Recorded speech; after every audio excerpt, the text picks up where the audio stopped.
So does he have it in him? Can he get 60 seconds?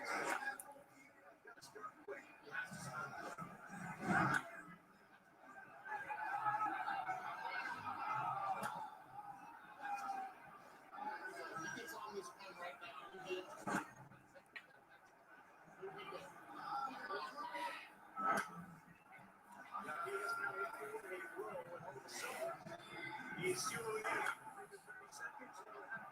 He's halfway there. He's got 5 to go. 30 seconds. He is starting to lock in. With his car, he can't get up. 18 seconds. He needs 3. Plenty of time. Didn't hit. That one will. That's going to be 18. This one, that's 19. He's got 3 seconds and 1. He's got to in time. If it goes, and it did, but that was after. What's the number? Is it Story's 20? It is. Trevor Story hangs on. Gallo runs out of time. I'm not sure that Beasley could have thrown that pitch any quicker than he did. Boy, the 2 guys that have been hitting it lost by 1. Olsen and Gallo. Hey, I got Gallo. You and Olsen. We're out. But it works for Trevor Story and the Colorado Rockies fans. That's how It's Shohei Ohtani.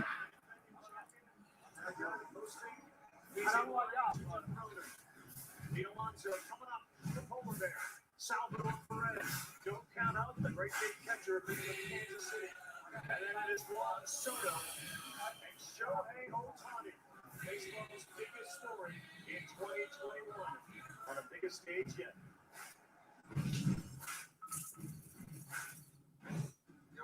Nice singer yesterday. What's your secret, bro? Meditation. Every night before I go to bed, in my mind, I go back to a little league game and feel Let me hear this. crush those pitchers. I'm going to only put 10% that he doesn't play. And I'll say this to you. If he doesn't play,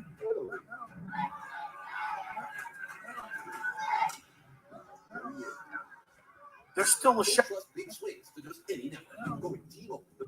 There's still a shot this guy might not play because of how quirky he is. Welcome back. I'm going to only put 10% that he doesn't play. And I'll say this to you. If he doesn't play, I think he doesn't play ever again. I think he just puts his hand up. He goes, I'm out. I'm going to go into a different part of my life. He's got the money in the bank. He doesn't really need to do anything else. It's all Grab a $12.99 Meat Lovers Pizza by July 31st before it's gone. No one else pizza. The beach has always been there for us. So it's time we were there for it. That's why Brewers will be clean beaches across the U.S. this summer. It's the first step in our fight against plastic pollution.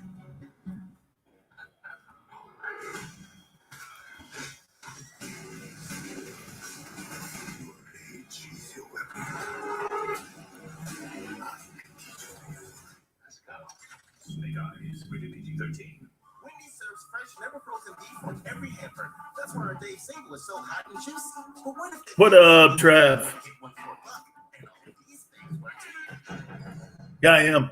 Get any of these things, go $1 only at Wendy's. She's family. She's using my Old Spice moisturizer. Dude. Shea butter, and It seems better this year. I don't know. Did they change the format? We're out.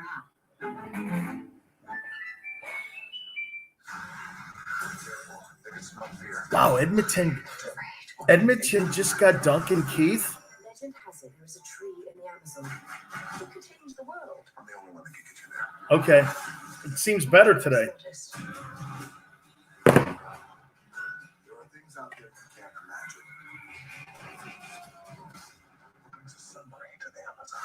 This is Jungle Cruise, rated PG-13 in theaters July 30th. Or order it on.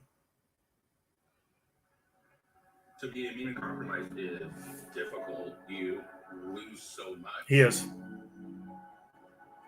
It's just really heartbreaking to see everyone getting back to normal, but he's still isolated. I've always liked Edmonton. Ready to try this out? I'm ready. I like this. It's so cool. I was injured in a car crash. I had no idea how much my case was worth. I called the Barnes firm. When the truck hit my son, I had so many questions about his case. I called the Barnes firm. It was the best call I could have made. Your case is often worth more than insurance offers. Call the Barnes firm to find out what your case could be worth. We will help you get the best result possible. The Barnes firm, injury attorneys, 1-800-8 million. Was it rowdy? Hope you're enjoying it as much as we are. Is that what you mean? It was rowdy? T-Mobile's 5G POV cam. Fans up close to the biggest home run derby swings like never before. Incredible images, all streaming wirelessly in high definition over T-Mobile's 5G.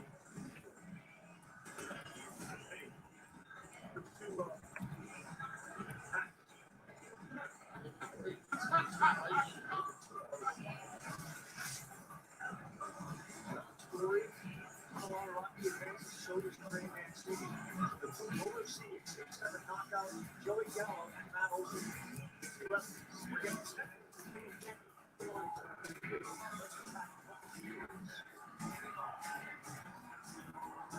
The 2019 Home Run Derby. Vladimir Guerrero. This is incredible. I think we have drama here.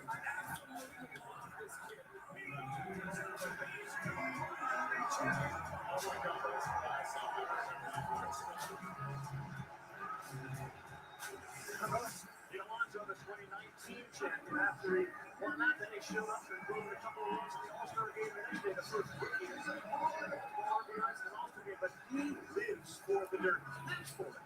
This is basically what he loves it. Loves it. Stands off and got to hit the house on the mound. Alonso, the superstar. There goes a high one to left field. Not bad. That's, you know what? As much as I hate that shithole, it's a great ballpark to go see a game. It really is. It's a great ballpark. Fenway is, it's really spectacular, dude. I mean, unless you got the pole or you're around that thing. That thing's a pain in the ass. I sat out there before. The thing, you're constantly looking around it.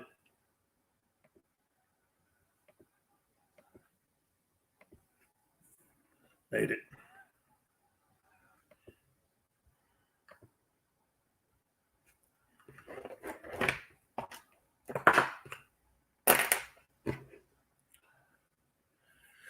Oh.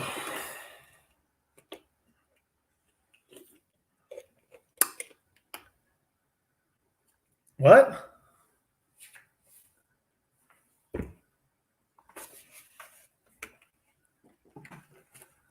What?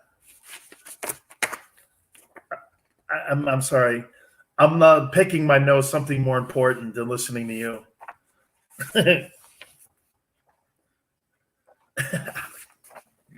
Good. How you doing, man? How was your weekend?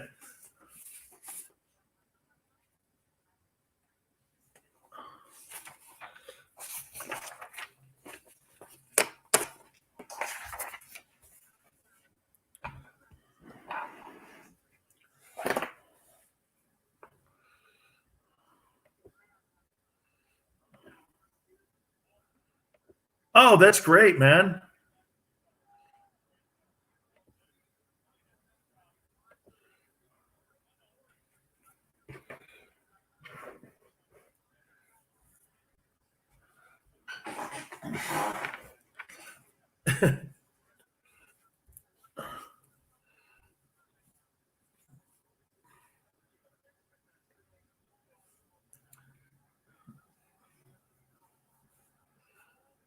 Oh, good, man. It always makes you look better.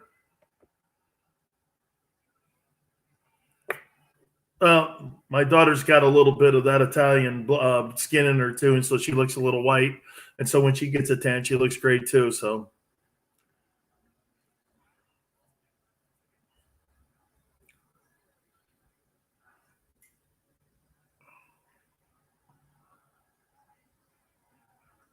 what is wrong with you? Are you like out of your mind right now? I mean, are you on medication or something?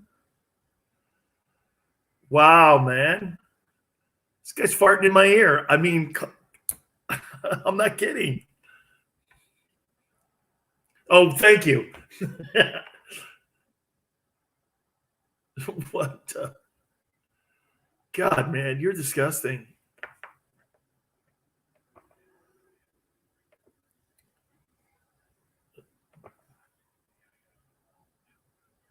Oh no, thank you, man. It was because I had done a lot. I won't lie to you.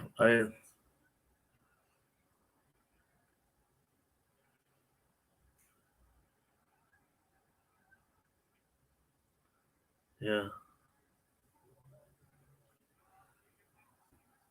Yes.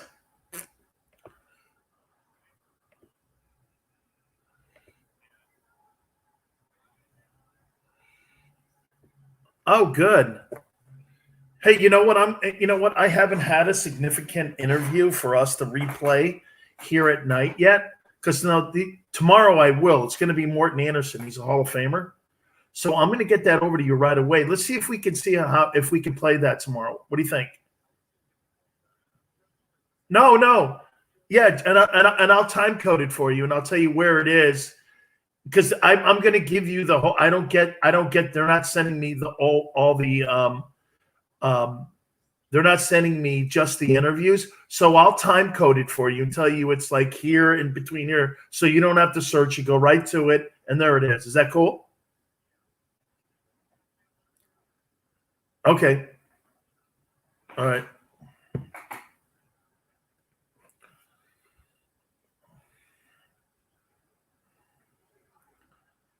Thank you. I'm glad you have distinctions. I mean, something wrong with you.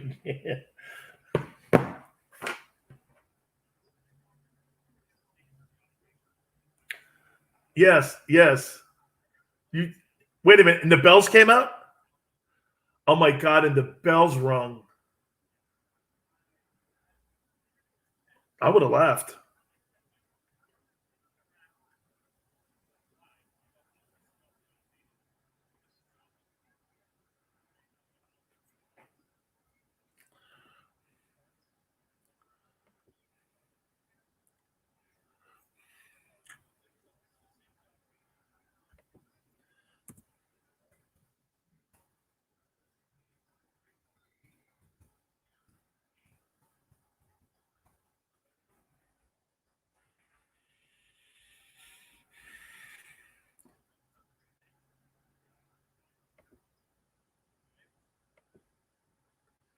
Wow.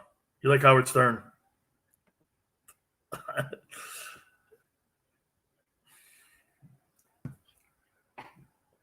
Chris, you're fucked up right now or something. Talking to me about farting. Okay, great.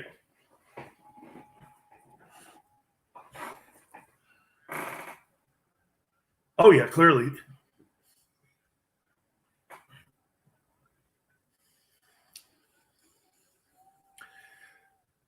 Happy Monday to you, Dan Sileo, USA Radio Network, and to all of our friends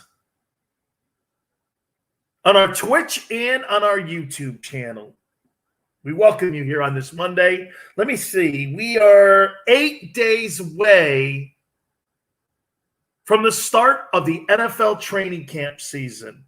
The Dallas Cowboys will report in 8 days to get ready for the Hall of Fame game, which will be played in Canton, Ohio, versus the Pittsburgh Steelers. We're right around the corner there. So, God, we're here, man. And tonight we're watching the Home Run Derby. I got to tell you, man, do you miss Berman or not? Do you miss Berman? You know, he was always a staple for this thing. I mean, right? ESPN clearly doesn't see him as an asset any longer. So they've kind of, I think, pushed him off to ESPN Plus or something. I kind of get this. And, you know, at the end, I'm like, I mean, look, I'm 50 years old, man. I don't know, you know? Maybe when I first started, you know, but I got to say, certain people are staples to events. And I got to say, you should have Chris Berman do this. He's great at the Hall of Fame induction speeches, too. You know, I mean, Berman's great at that. He does a super job when he's the master of ceremonies for the Hall of Famers. So, yeah, man, I mean, look, I'm watching the home run derby, and everybody is in anticipation of Shohei Ohtani. I mean, it's without a doubt. And plus, you have all the home runs now being hit in Coors Field. You're above sea level here. So there's going to be some monster home runs that are going to be hit in this home run derby. It's a glorified batting practice. I get it. But I actually have started liking the event. I'll tell you this. When I first started, I wasn't really a gigantic fan of it. But now I kind of like looking forward to it, especially when you have name guys in it, right? And especially when you have people who are polarizing people. I think Ken Griffey Jr., am I right? I think he won this thing 3 years in a row. That's the equivalent of having Michael Jordan in the slam dunk contest. When you have stars like that, I personally think that's one of the reasons that the NBA slam dunk contest isn't really what it used to be. You used to have people like Dominique Williams, you know, I don't think Magic ever did it, but Michael did it. You had a boat. Spud Webb did it. It was really cool, man. It was a cool event when all those stars participated. I want to say Clyde Drexler did it too. This was all back in the day when I first started watching the slam dunk. It was really cool because they had big names. I like big names. Trevor just said Griffey won 94, 98, and 99, the home run derby. So I'm looking forward to it. I really am looking forward to Shohei Ohtani, though. You know, he has just captivated the American public this year. And how cool is that? How cool is what he is doing in the game of baseball? And by the way, let me throw this at you, too. Shohei Ohtani, every time his Los Angeles Angels are on the tube and he's playing, either pitching or hitting, you know, there's some of the highest rated games on television, which means the American public has found a baseball star. It has found somebody that they can actually promote. Well, let me throw this at you here.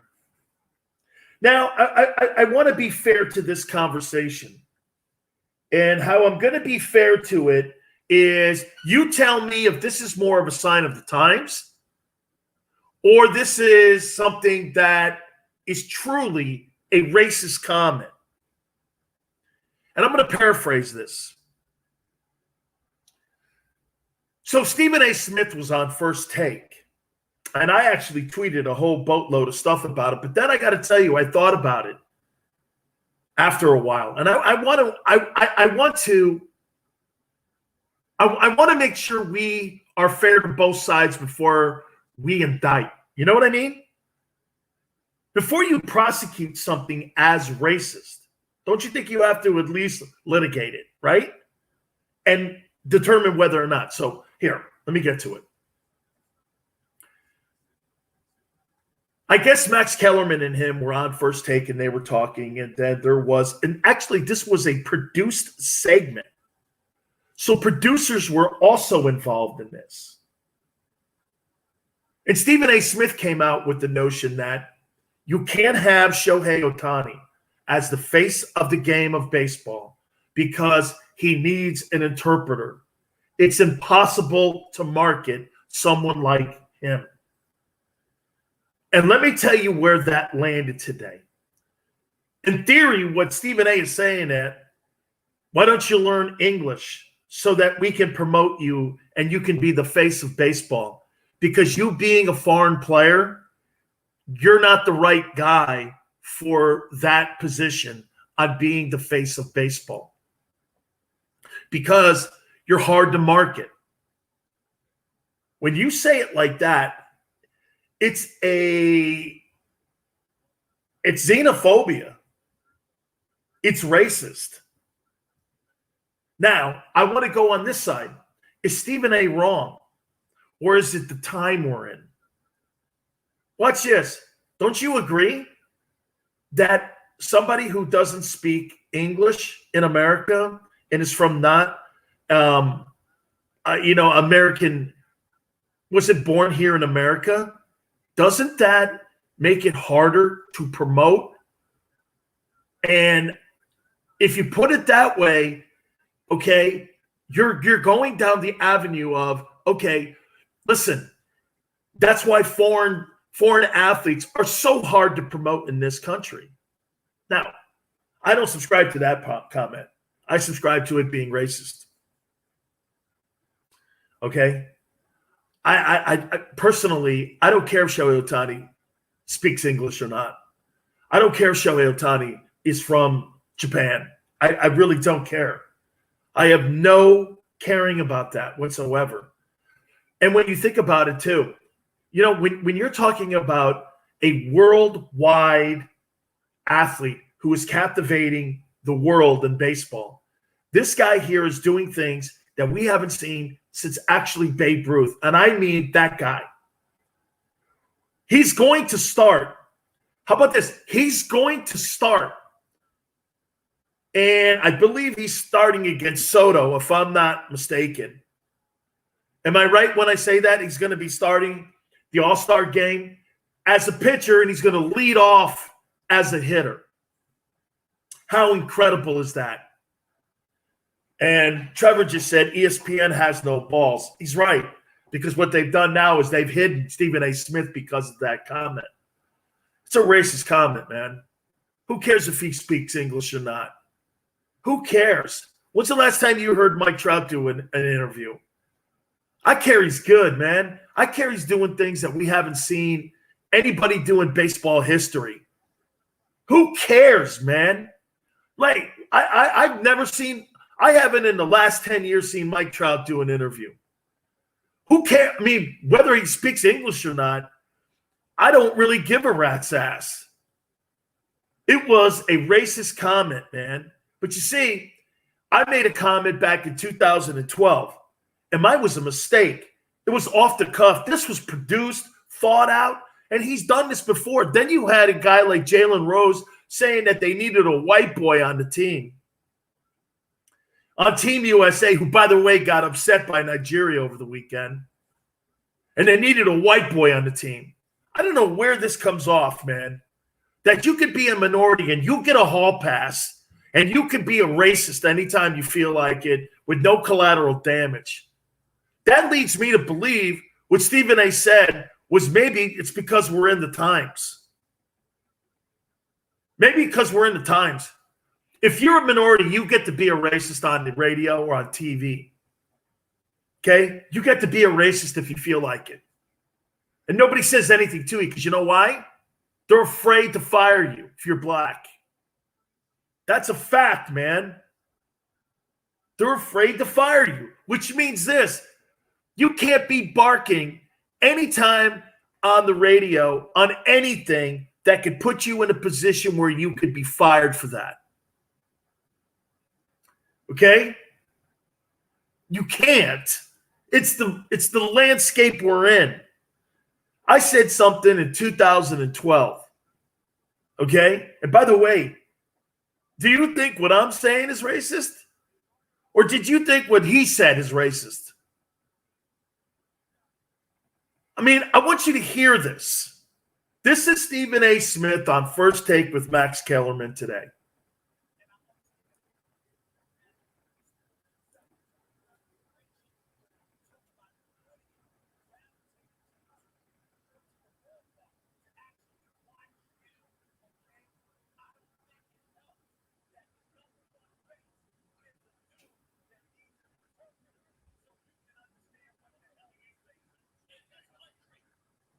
That is racist.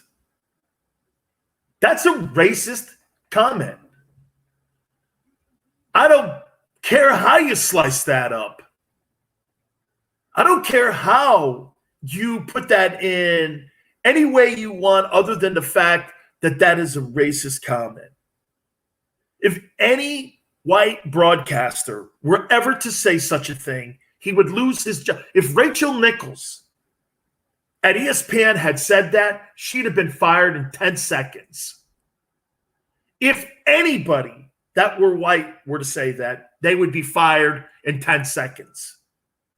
Anybody. Okay? Chris O just made a reference to Howard Cosell. Let me say something to you about Howard Cosell. Howard Cosell was a man that fought for injustice for minorities his entire career. His entire career. He has one flub up on Monday Night Football. Watch the Little Monkeys run. Okay? Like my little flub up. And what they did was they went after him because of all the success that he had.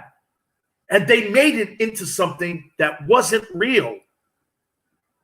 Ali would never have been Ali without Cosell. And Cosell would never have been Cosell without Ali. Those two men fought racial injustice their entire existence on the earth. And they labeled him a racist. How insane is that? But because you throw a narrative out, hey man, it lives. That was so awful. You talk about xenophobia in this country towards Asians and all the hate crimes and the level of hate crimes that have gone up in this country. There is a prime example of fueling that. Here, I'll say it the way he meant it. You can't have an Asian guy who doesn't speak English as the face of your sport. Am I wrong? Am I wrong what I just said? That's how that landed. Guy that speaks Japanese, you can't have that in this country. Don't understand the English. What? Dude, there's something clearly wrong with you when you say that. And get this, knowing ESPN, they'll probably give his ass a raise. Probably give his ass a raise on it. We'll hit more on that. NBA, want to hit on that too. I'll tell you some stats that I learned last night about the NBA. We'll do it next.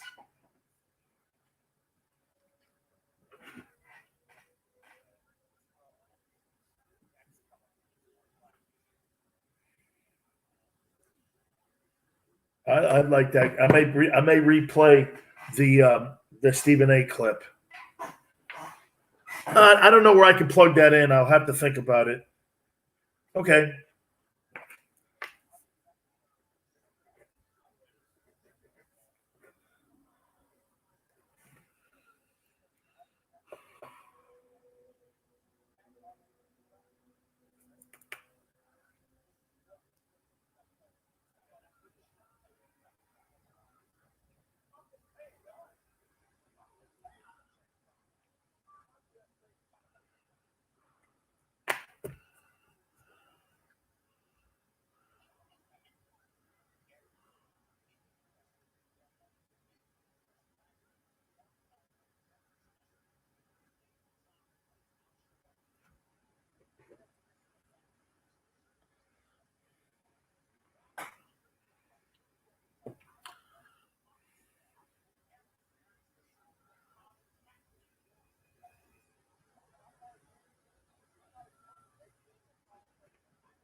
Oh, wow. He's got an apology statement? No way. Already.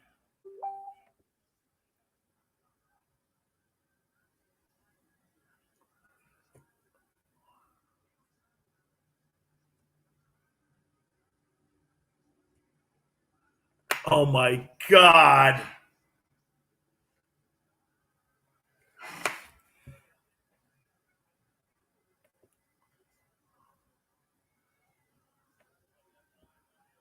What's that?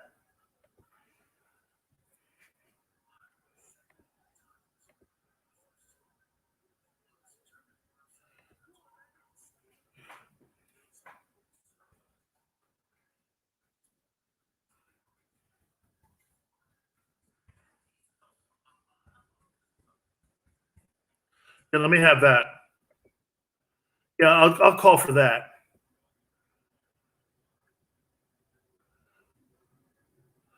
But I'm not. I don't need it. I don't need it right here. Then. Yeah, somewhere.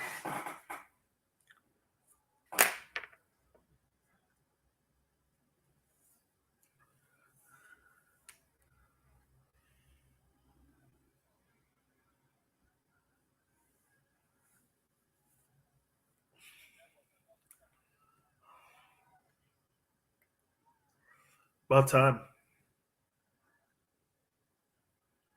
I know I saw it.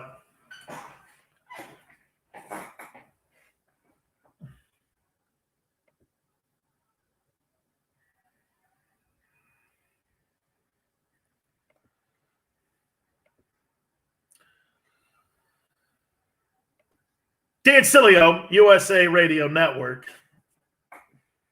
Watching the home run derby. I can't wait for Shohei Ohtani to step up to the plate and start swinging for the fences in the home run derby. Scherzer, Ohtani tomorrow in the All-Star game. Those will be your starting pitchers. And Shohei Ohtani is going to be going like for the home run derby award tonight. This guy is unbelievable, man. And we were just talking about that idiot Stephen A. Smith. By the way, you think there's any coincidence that ESPN's ratings are so awful that he's the face of that network? He's the Don Lemon of sports broadcasting. You want a guy who will drive your network into the toilet? You put Don Lemon or Stephen A. Smith on.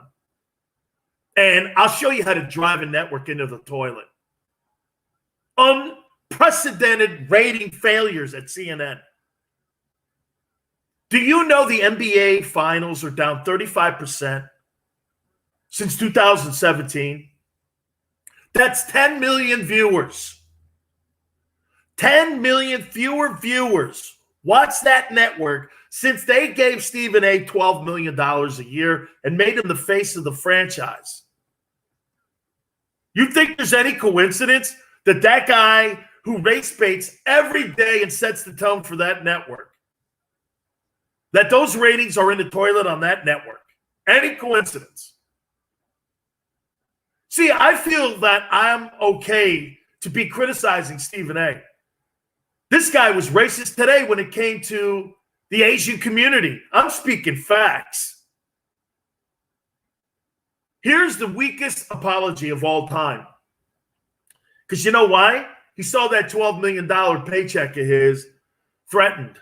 That's all. This is a threatening $12 million salary backup here in case somebody goes after his money. Let me apologize right now. As I'm watching things unfold, let me say that I never intended to offend any community, particularly the Asian community, and especially Shohei Ohtani himself. As an African American, right there in a nutshell, dog, okay? I don't want to read the rest of it. He's going to basically, watch this, without me even reading it, say how, in light of all the racist things that have happened to him in his career, he's going to feel that he understands. Watch, let me read it. As an African American, keenly aware of the damages stereotypes have done to many in this country, it should have elevated my sensitivity even more. He's basically telling you, since he's faced racism, even though he was a racist today, he should have understood it better.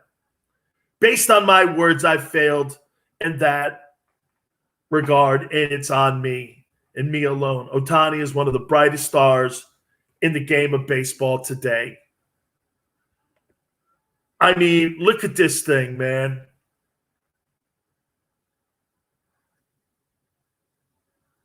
He is making a difference as it pertains to inclusiveness and leadership. I should have embraced that in my comments instead. I screwed up. In this day and age, with all the violence being perpetrated against the Asian community, my comments, albeit unintentional, were clearly insensitive and regrettable. There's simply no way to put it. I'm sincerely sorry for any angst I've caused with my comments on First Take this morning again. I'm sorry, and I'll happily reiterate these words more sensitively tomorrow morning, of course, because he'll be on ESPN and probably give his ass a raise. That's some weak ass apology, man. Holy cow. They're going to use what he did as a segment tomorrow on First Take. That's racist in itself. You're going to use a racist moment that you brought up and made yourself as a segment tomorrow on your show. Okay. I'll hit on the NBA next.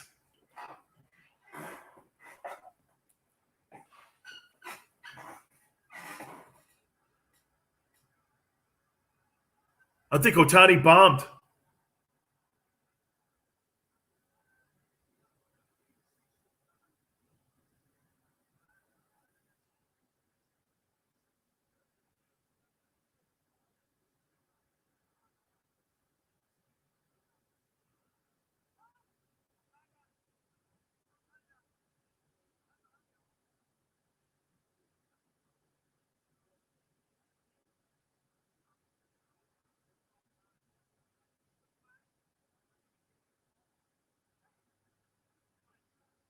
Oh, he's going to bat now.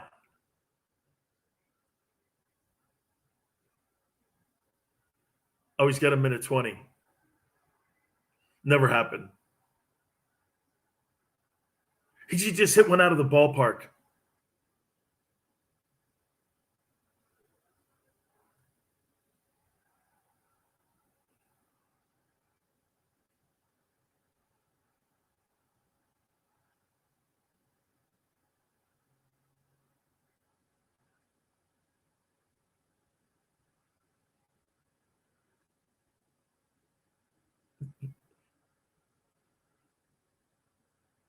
He's totally bombed. Soto's going to crush him.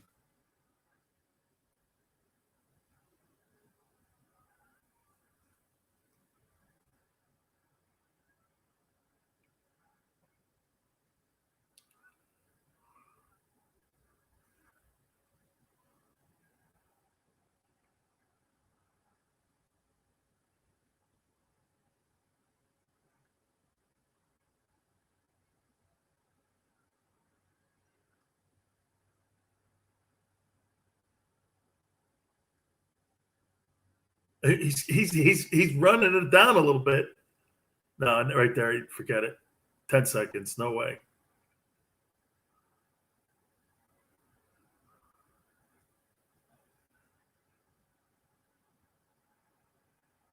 Missed it by 2.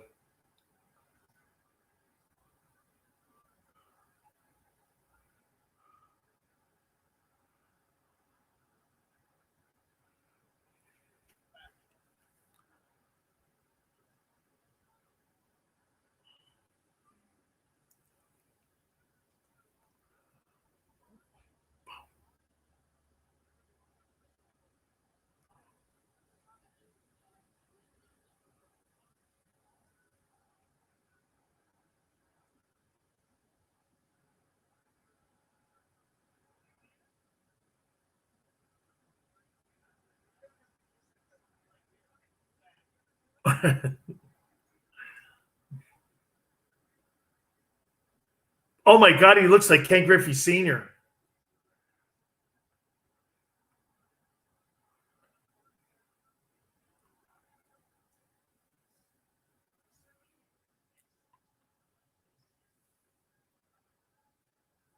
There's no eat Disney. There's no question with all the sorries. Hey, with all the sorries on it, I mean, it's like 4 times.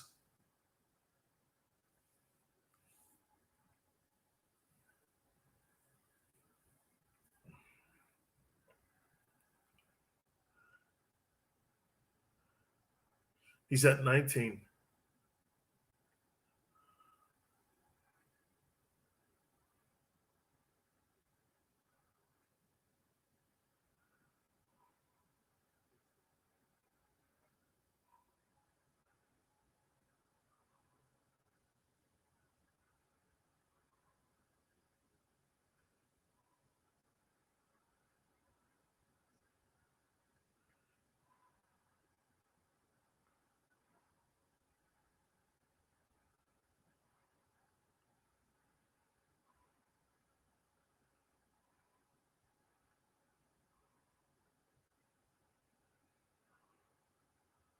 They tied.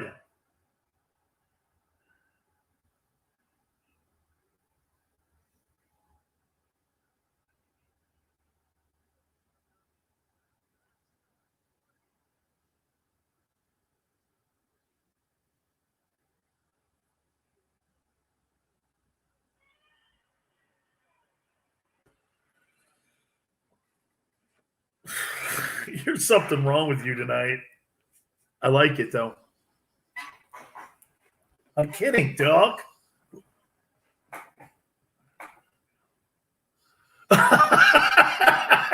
Oh, shut up, man. Oh, man. Happy Monday to everybody.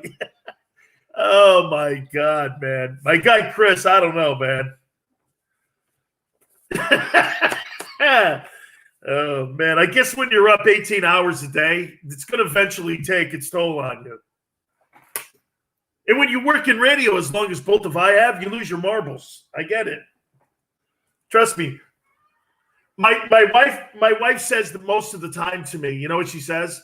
Who are you talking to? I go, myself. Oh, okay. If you're a radio guy and you've been in it long enough, you find yourself talking to yourself all the time. Coffee maker, refrigerator, anywhere. You're just anywhere, man. You know, I got to make sure I get that sound clip in. Oh, we talking? I don't know. I don't know. Anyway, so we're gonna have, I think we're gonna have a swing off here. Soto and Ohtani have tied. So this is pretty cool here. I think the home run derby is pretty cool, especially when you have the lead story in all sportscasts right now in Shohei Ohtani. Okay? It's really, really cool that baseball here is I really do see them embracing Shohei Ohtani at this All-Star game. I mean, look, can you make it any more evident that they're going to start promoting him? He's the starter in the All-Star game versus Scherzer tomorrow, and he's going to have a leadoff spot at the top of the lineup for the American League. That's dope, man. Never seen any. Hey, I'm tuning into this thing because you know why? I've never seen anything like it. This must have been what Babe Ruth was like back in the day. And the lead story now is an idiotic guy from ESPN and Stephen A. Smith saying that baseball cannot have a Japanese-born player as the face of its sport because you know why? He needs an interpreter. Well, in the last 3 hours, this thing hasn't been walked back. You could get Usain Bolt in a 110-meter race, and get this statement that came out of ESPN that I read, okay, hey, man, they're sprinting this thing back. Here is Stephen A. first off trying to walk this comment back earlier today.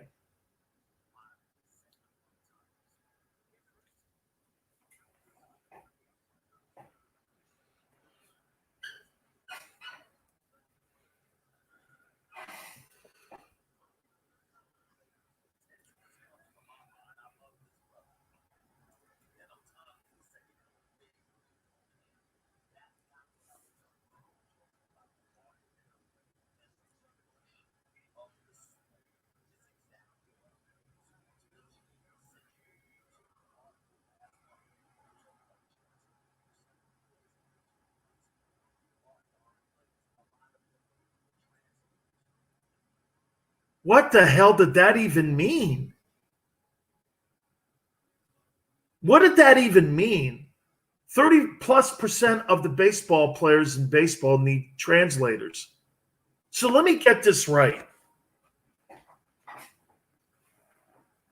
If Roberto Clemente were in the sport today, you wouldn't marvel at his beautiful play on the field, but you need him to be a big mouth, or you need to know more about him because of the interviews that he does with the media people.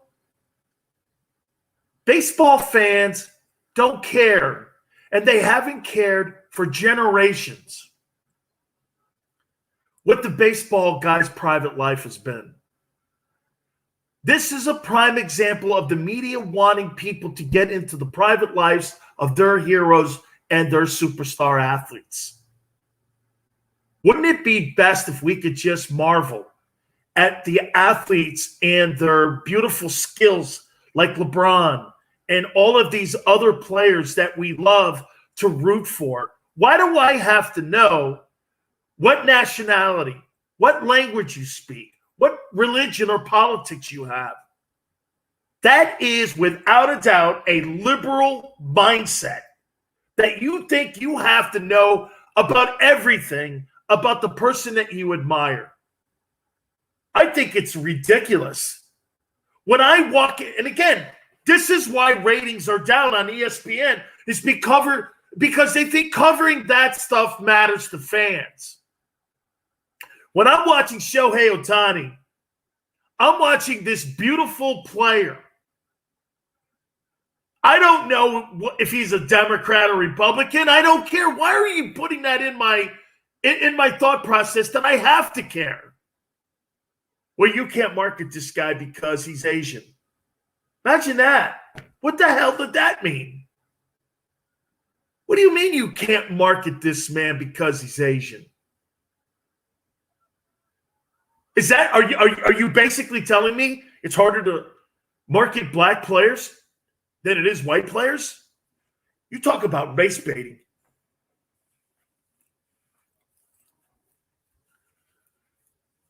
Shohei Ohtani is still going with Soto here. Going to have another swing off again. Dude, this guy's making Stephen A. Smith look even dumber tonight.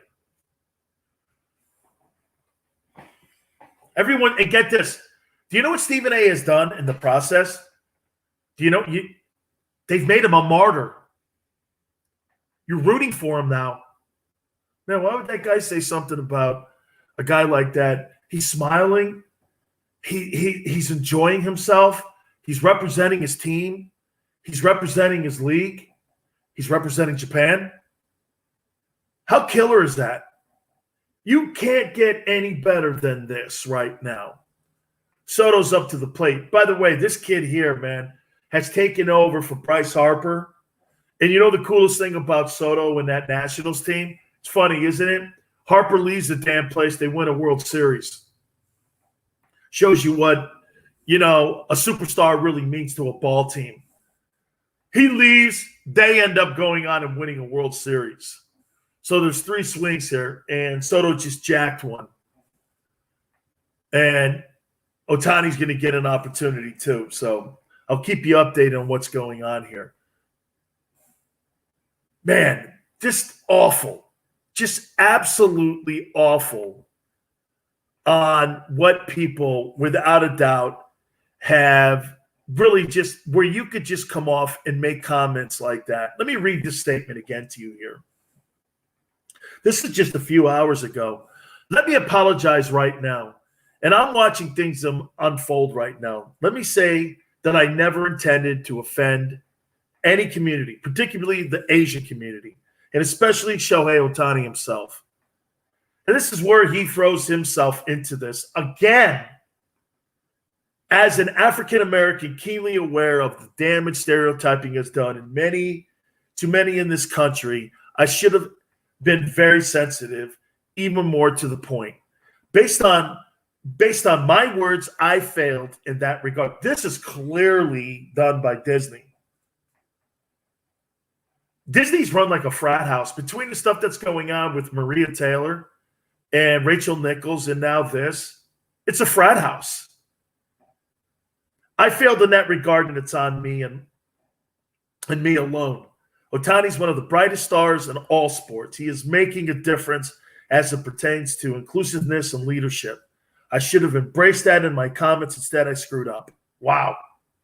They're clearly, without a doubt, they put the pressure on him, man. And he has been, in my opinion, he's been put on blast. I think Soto ends up winning. In this day and age, with all the violence being perpetrated against the Asian community, my comments, albeit unintentional, were clearly insensitive and regrettable. There's simply no way to put it. I'm sincerely sorry for any angst I've caused with my comments on First Take this morning. Again, I'm sorry, and I happily reiterate these words and will do extensively tomorrow morning as well. So get this. They obviously, without a doubt, are going to have him without any suspension or anything tomorrow on First Take. It's a promo for their television show. They used race and race hating to promote their show on the back of Shohei Ohtani. How uncool is that? Understand what I just said here. Stephen A. made a story by being a racist. And instead of him being held accountable, they're going to reward him tomorrow because people are going to tune in and want to hear what he has to say. And like I said at the top of the program, if that was a white broadcaster, he wouldn't have that chance. So what kind of privilege is that? Explain to me what the privilege is there with this. Okay? That's privilege when you don't get fired for doing that. You know, I brought up a little bit some of the comments that I was going to make to you about the NBA.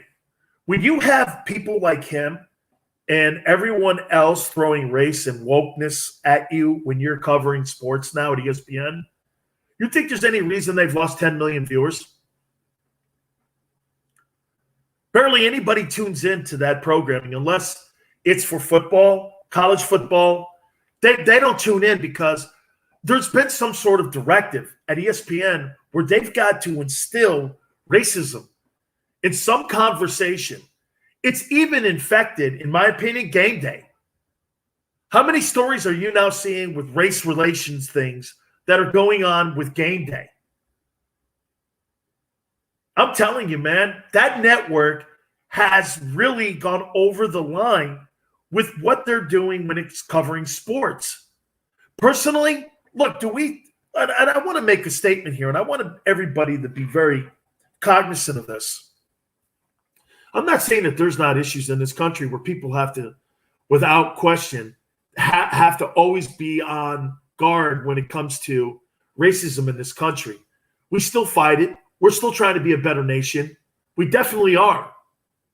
But when you're constantly throwing things that don't exist in people's faces and you're showing, what is it? Being hypocrites.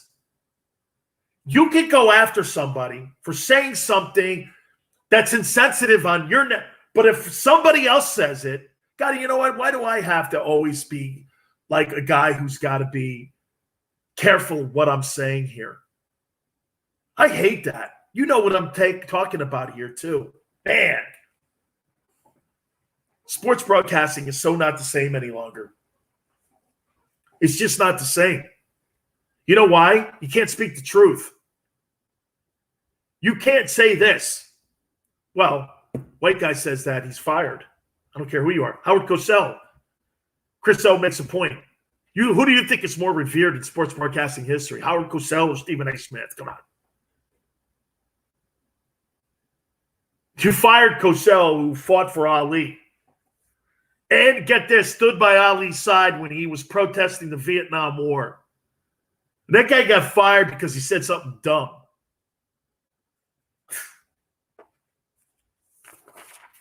That just shows you where we are in our country, man. Snowflakes. Snowflakes. I would have fired that guy's ass in 10 seconds. And you know what my comment would have been at ESPN? I don't care if you're black or white.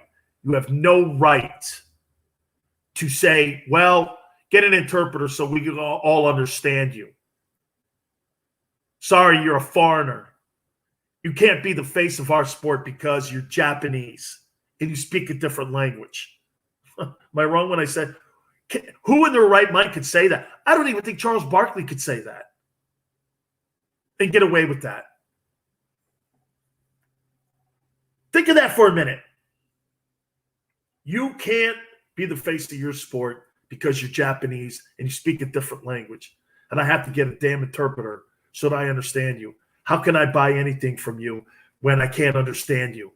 What does that have to do with him playing baseball? Holy cow, man. Man, I mean, and guess what? You know what will be, you know what will be the result of this? People know now when you see him, he's a race baiter. I want to change subjects when we come back out of the timeout here, too. I'm going to get off this idiot because there's so many good things that are going on in sports as well. Hey, don't forget, check out my friends at podcasterwarehouse.com. Headphones, earbuds, anything you're looking for. This is your one-stop place. Look, if you're putting a home studio together, do me a favor. Go to podcasterwarehouse.com. 25% off of everything there. Use the promo code Sileo. That's S as in Sam, I-L-E-O. That's S as in Sam, I-L-E-O. $5, $5,000. Doesn't matter what you spend. Podcasterwarehouse.com. All right. So the Washington team now is looking for a new nickname. I want to explain how absurd this whole thing is. We'll do it next. You keep it here on the Dan Sileo Show.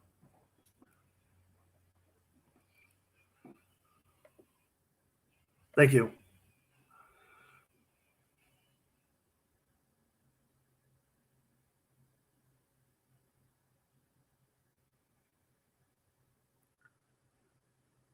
I'm sorry?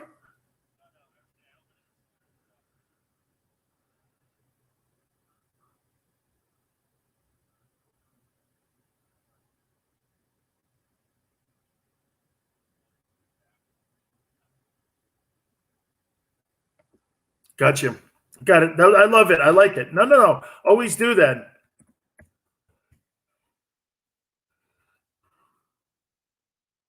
Yeah, these guys are going to be.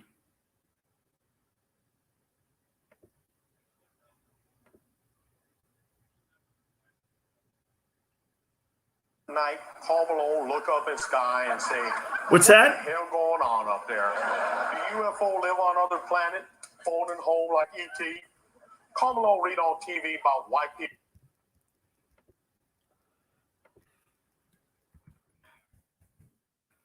I don't know. I was just saying, somebody was just saying to me that people don't get second chances. And I'm like this. Jimmy Kimmel does.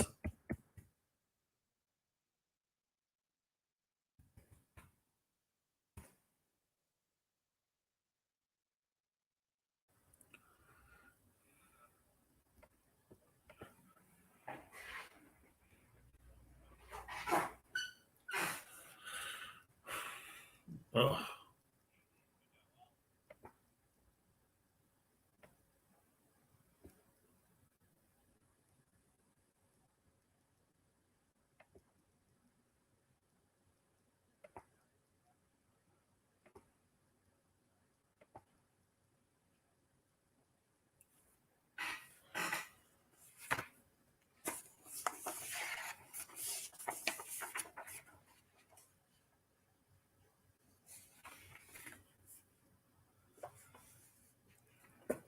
Yeah. It's funny you say that. That's why my wife has a problem with the NFL. Honestly.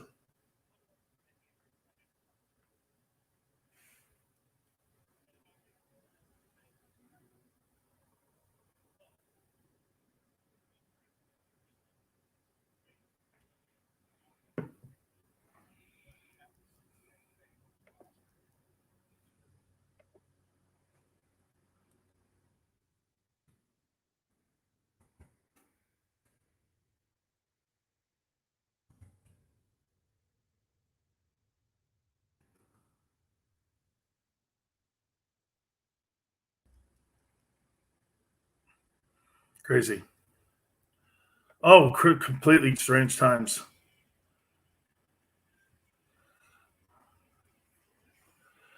Chris O was just saying to me, we live in crazy times. Absolutely.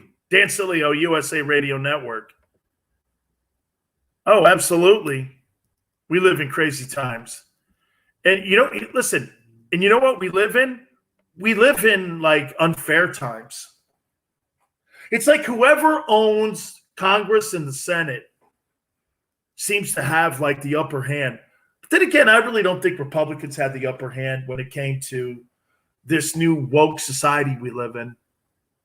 Because they you know what happens? You know how to shut down a Republican? Call him a racist. He'll hide under his desk. Rush Limbaugh used to say that. He'll hide under his desk. Democrats don't care about being called that stuff. They'll throw something else at you. I give them credit. Democrats know how to fight dirty. And politics are dirty. It's a dirty business. Hey, sports broadcasting, you're not watching what's going on between Maria Taylor and Rachel Nichols? That's dirty. Oh, things dirty, man. Especially when you, like, go up the ladder and you're talking about making a lot of money. Stephen A. Smith is the highest. I think he's the highest paid. I think maybe Jim Rome makes more. But he's the highest paid employee. You know this on air at ESPN at $12 million. He makes $12 million a year, and he gets no numbers. His radio career is littered with firings. By the way, some would say this, Big Sills, you've been fired. Never for performance. I have never in my radio career ever been fired because somebody called me in the office and said, your ratings are just not good enough. I've never in my 28 years now doing this have ever been called in on that.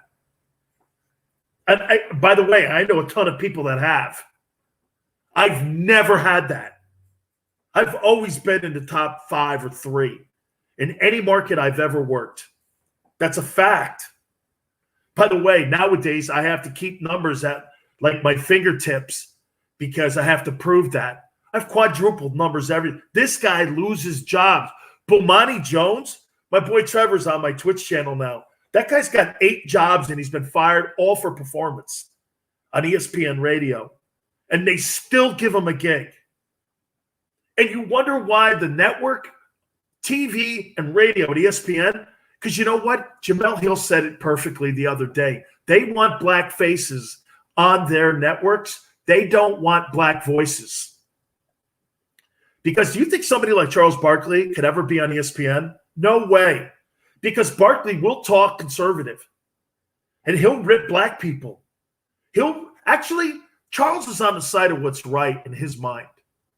And that's conviction, and I admire that. I really do. Charles Barkley is always on the side that he thinks justice has to be on the side of. Isn't that the side that we're supposed to be talking? That's why I think he never leaves Turner and why he hasn't left Turner. I'd say he hasn't left Turner. You know why? Because he knew that they would protect him, and Turner has protected him. All right, real quick here. So the Washington team wants to steer clear of anything that's, close to the Redskins name, and they don't even want to go down that line. And like Warriors is out and all this and that. Your problem with your football team is not your nickname, it's your owner.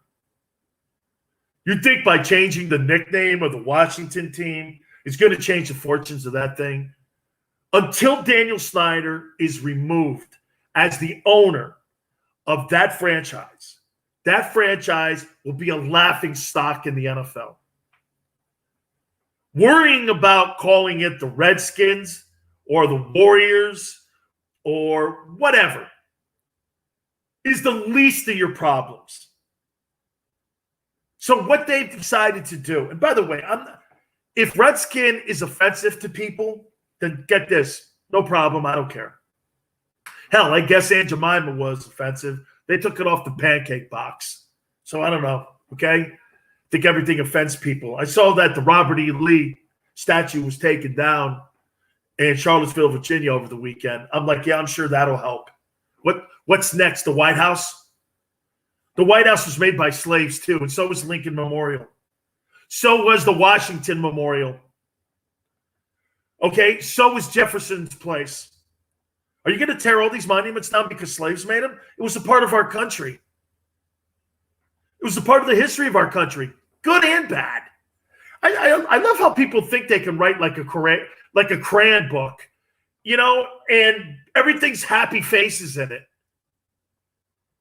These guys want like crayon books, and so you can take your crayons out and like color inside the lines. That's what you want. You want a crayon book, not a history book. All right. I want to hit on Aaron Rodgers. We'll do that next. You keep it here on the Dan Sileo Show.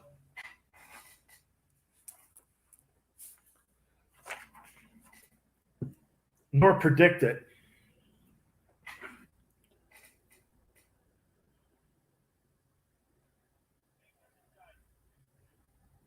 I heard. Orndorff. Oh, no, I was thinking of Paul Orndorff died today.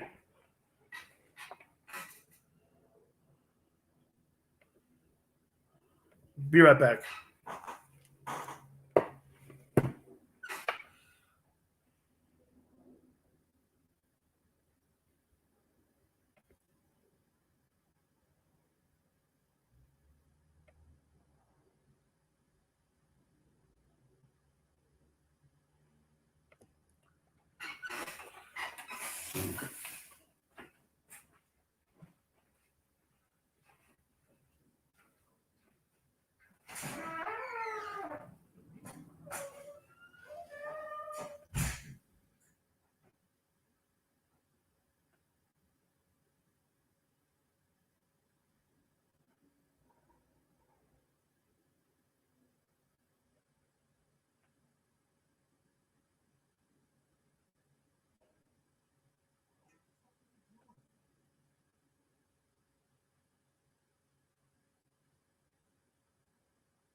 Yes.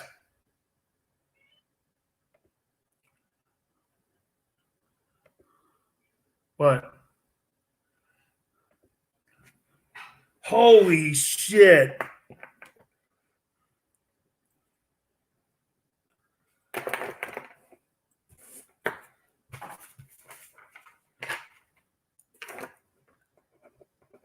First time they've lost back-to-back?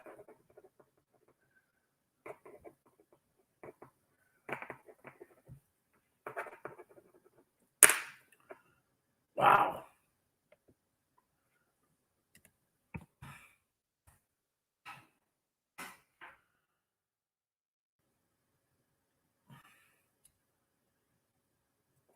They don't have a lot of their superstars, though, playing because a lot of them didn't go because of the COVID.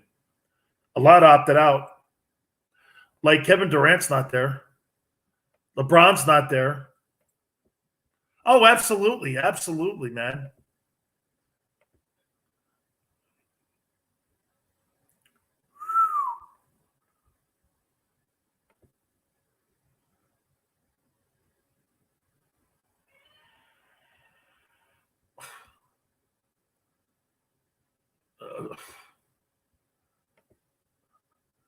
I don't know who the fucker is.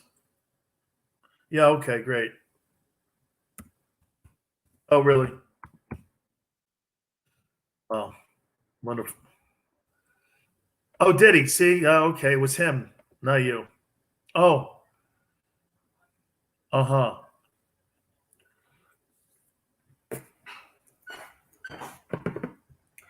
I'm going to put my foot in that guy's ass.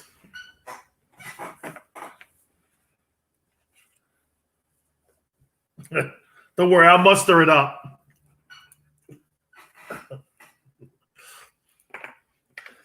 I got to write this down. 9183. All right. I'll get back to that here in a minute. Dan Sileo, USA Radio Network. Yeah, don't let the old snow on the roof fool you. I'll still giddy up it. I'll still giddy up when I got it. Hey, no. How you doing? Big Still's in the house. Everybody have a good weekend. Hopefully everybody did. Do I really mean that? Let me think. Yeah. Today I'm in a good mood. Yeah, I hope everyone had a good weekend. You know, everybody, talk show host. Yeah, I'm more of a feel guy. If I feel good, I hope you feel good. If I don't, I hope you feel miserable. I don't want you to feel good. Are you crazy? If I'm not feeling it, I'm feeling it, though, coming out of a weekend. Yeah. Oh, by the way, I dropped my price on Cameo. I dropped my price on Cameo. I think I dropped it $5. Yeah, I dropped my price because my daughter gave me, you know what. By the way, my aunt got offended. My aunt got offended by my daughter's comments. Now, I'll explain what I'm talking about here. So I've been asked to be on this Cameo app. Hey, how you doing? This is Dan Sileo. Happy anniversary to you. Some stuff like that, whatever, okay? It's all good. I mean, like, great if you want me to do it. And supposedly, I got a bunch of people that have emailed me that I'm going to be doing a couple this week, right? Well, so far, you know, it's like there's checks in the mail. I haven't seen any of that, so, you know, all right. So then my daughter comes to me. She's like, Dad, I told you. You're at $45. I go, yeah. She's like, you're not a star. Okay. Lower it. I go, how about $5? She goes, how about $20? And I went, no, I think then it'll look pathetic. If I don't want it to look pathetic, I think $40 is pathetic. She's like, Dad, you're pathetic. She's like, listen, this thing here is for like really big superstars. I'm like, okay. So I'm not a big superstar. She's like, of course you're not. Superstars have a lot of money. And I was like, okay. You work in radio. Oh, okay. She's like, yeah, I mean, I go, Colin Cowherd, man, he gets $300 a pop. He goes, well, duh. Okay.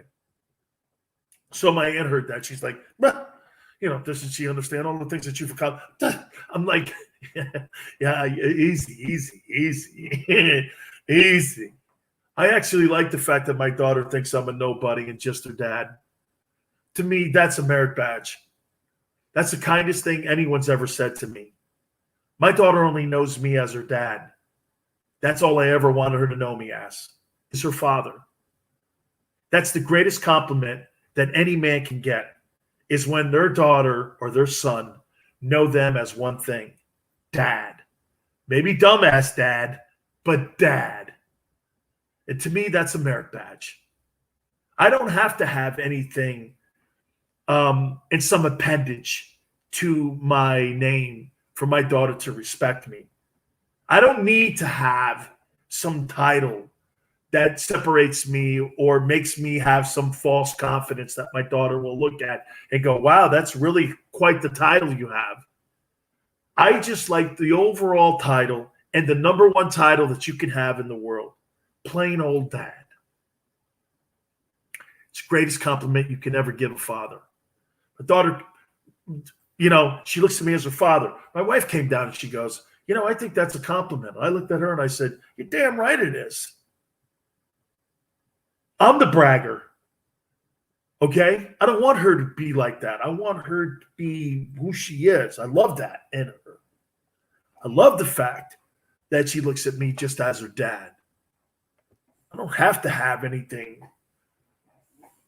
tied to my name for her to respect me.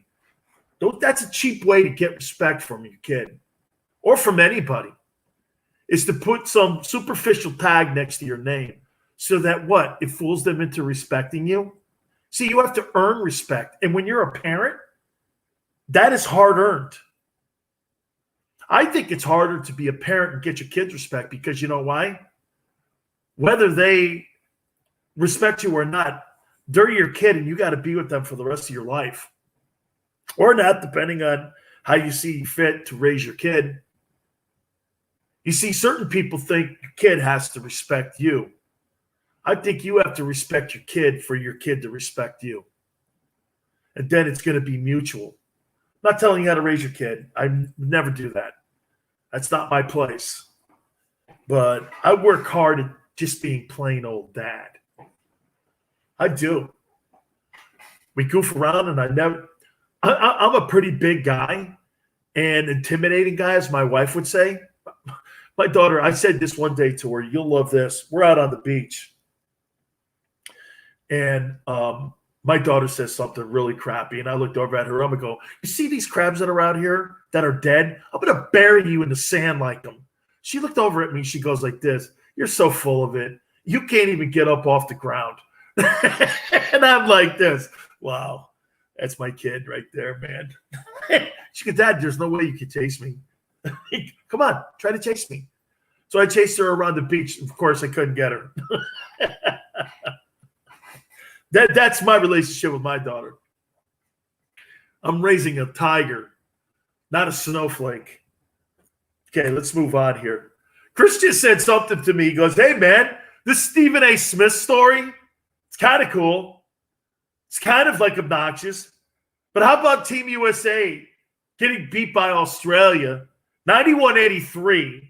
It's the first time since the pros have been together, since they formed the original Dream Team that went to Barcelona, that they had back-to-back losses. Holy cow. You talk about a league that is just imploding on itself. The ratings are down 35%. But you know what you'll get from the woke networks? Ratings are up from last year. Yeah, last year's ratings were the worst in the history of the NBA Finals since they've been keeping score for TV ratings. That's 1979. Worst ratings since 1979. And do you know what the significance of that is? In 79, they were tape delayed. Yes, the NBA Finals in 79 between the Sonics and the Washington Bullets were tape delayed. Games 5 and 6. And they had worse ratings last year than that series. I think Lenny Wilkins was on that team. And so when you look at the numbers, though, TV ratings are down 35% since 2017. It's the dumbass politics that are in the sport now. You know, when you give somebody, watch this. I'll get to USC 264 here in a second. Hey, when you give somebody $250 million in guaranteed money, do you know what that's called in my world? That's FU money. That means I can go, watch this. I can go play basketball. I don't have to worry about you. I don't have to worry about my coach. I don't have to worry about the fans. I could care less. I'm getting a guaranteed salary of over $250 million. $250 million is put in my bank account. I don't have to listen to anybody. I don't care. And that's the attitude. And every American has tuned that thing out and turned that thing out. Nobody cares about that sport. You know what's crazy, too? I tune on sports shows. That's all they're talking about. They're talking about the NBA like people are watching it. 10 million people have left that sport and the finals of the NBA since 2017. 4 years. Okay? 3 million people a year decided that thing's not worth watching. I thought these guys were the greatest athletes in American sports, these NBA guys.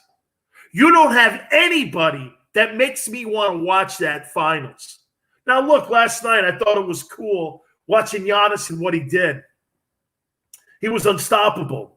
I watched it. I did. I'm trying to see if Chris Paul's going to win an NBA championship. I did. I tuned it in. I won't lie. But when I found out the numbers to this thing, holy cow. And now you go on the cusp of Team USA going into – there's no way they win them. You think Team USA comes out of this thing with a medal, let alone a gold medal? Wow. When's the last? It's got to be the Australian Olympics in Sydney. Didn't we get beat? I think we got beat in Sydney by Argentina. I think Argentina beat us in the finals. Why do I think that? Because I think that's Manu Ginobili's team that beat Team USA. I think that's the last time that Team USA got beat. And then prior to that was the 73 Olympics when the Russian team beat Team USA. There's been very few L's in that thing. And I do think, like I said, the Australian Olympics, for some reason, comes to mind that they lost the gold medal. And I don't even think they got the silver medal. I think they got the bronze medal in that game down in Sydney. Man, Team USA loses again. Chris O said it in my ear. Their 10th team should beat anybody in the world. I don't need LeBron James and KD and Kyrie to be out there on the floor to beat these dudes around the world. Are you telling me really that if we don't send our premier guys any longer, we can't win? Man, that tells you all you need to know right now about how the world is caught up in that sport of basketball. Hey, for the record, I think that's actually a cool thing. And maybe, now that I'm thinking about it, I don't know, maybe the NBA should take a bow here for this. Because the NBA, at the end of the day, get this, you're spreading your sport, aren't you? You're finding more European players. And you know what you've done? You've actually done exactly what you set out to do, to grow your brand around the world. If Nigeria can beat Team USA, then you could turn around and you can have Australia win, and the Germans are going to be good too with Luka and all them. I mean, I don't know, man. I think maybe that's a good thing. And maybe when, David Stern and the idea to grow the brand of basketball, because remember, go back to the Barcelona games. Am I right when I say this? I think Team USA, I think the average victory was by 30 points? That's not the case anymore now, is it? Now, wait, if we sent LeBron and all these guys, would that be the case? Maybe. Maybe. But some of these countries now are catching up. And I think that's a great thing. Okay, funny. You want to hear something crazy? Our basketball in the world is catching up to the most dominant players in the world in the NBA. And our soccer team still is behind Argentina, Brazil, Germany, France, Italy. And there's no sign they're ever going to take them down. Team USA got beat again. Back-to-back games. Incredible. Yeah, I'm going to drop you a how you doing. Aaron Rodgers. Let's hit on him next. You keep it here on the Dan Sileo Show.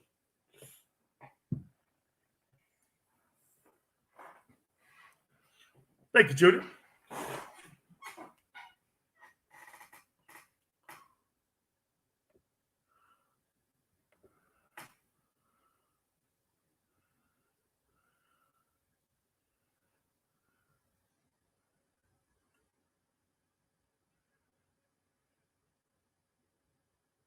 Yeah, great weekend.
You mean Godzilla, that piece of shit.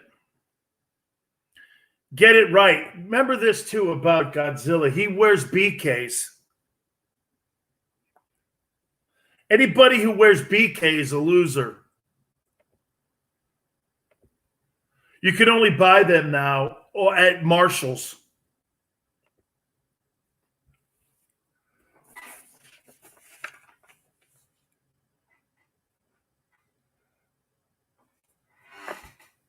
Well, see, that just shows you how blind and ignorant he is because we don't have Puma anything Miami Hurricane. Miami's only been with Nike and with Adidas.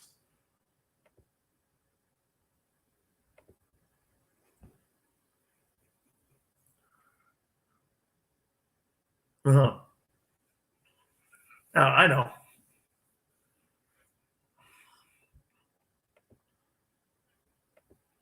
Never. I don't care to.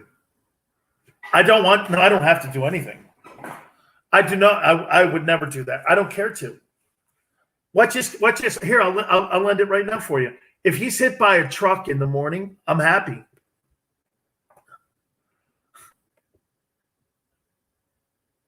It's Godzilla. I don't give a shit what he says. Oh, really, man? Yeah. Oh, my God. Not one of those things. Oh my God. I cringe when I hear that. Wow, my God almighty, that was ultimate like flashbacks of ignorance. Wow. Chris O just has a way of saying things. Dan Sileo, USA Radio Network. Here's a beauty for you. If you're a radio host, here's a beauty for you. Hey, Dan, do you think you have time this week?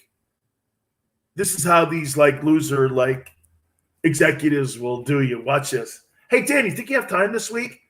Knowing full well that they're trying to ask you to do something. So what they're going to do is they're going to give you and entitle you to have some power by telling you could set a day to come in and listen to their BS. See, I know the game. But when I first got in it, okay, wow, this is great. Management wants me to get my input. No, they're setting you up. How about Tuesday? Sure, that's great. After the show? Sure. After we do post-production? Oh, good, yeah. Walk in. They got Cokes and stuff in there, right? Then they come to you and they go, hey, so, listen, we have an idea. I was like, oh, I thought you were going to listen to my ideas. Ooh. If they do it, then they go like this. Listen, we have a segment that we're trying to sell, and it's with this one guy, and he's a radio host, and we're thinking of blocking off like a segment of your show. What? You want, and of course, if you're experienced, you'll listen because if there's money attached to it, immediately, though, you'll do it because anytime that you can get money on your show, that's how you stay employed. So what I usually used to do after I knew the game, I would go, okay, before we even talk about something like this, has anybody sponsored it and put money into it? Yeah. Bank of America is sponsoring this, and Bank of America is going to put all this money behind the segment. And I'm like, okay, well, what are we talking about? $5,000. All right. You get 500. Okay. That's the good ones. Here's the bad ones. Hey, man, we're thinking about putting a guy in with you. I quit.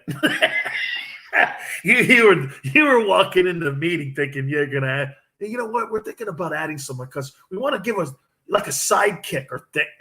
No, there's no sidekicks. Big Sills don't go with sidekicks. No sidekicks. If I'm going to go off the cliff, I'm going off the cliff myself, not having some loser dude in my room. My last job, you want to hear something? I know I'm going in the weeds out here a little bit, but bear with me here. They put an inexperienced producer with two inexperienced on-air guys in with Big Sills. You know why they did that? Yeah, I just got an "oh" in my ear from Chris. Do you know why they did that? They wanted to dilute my show.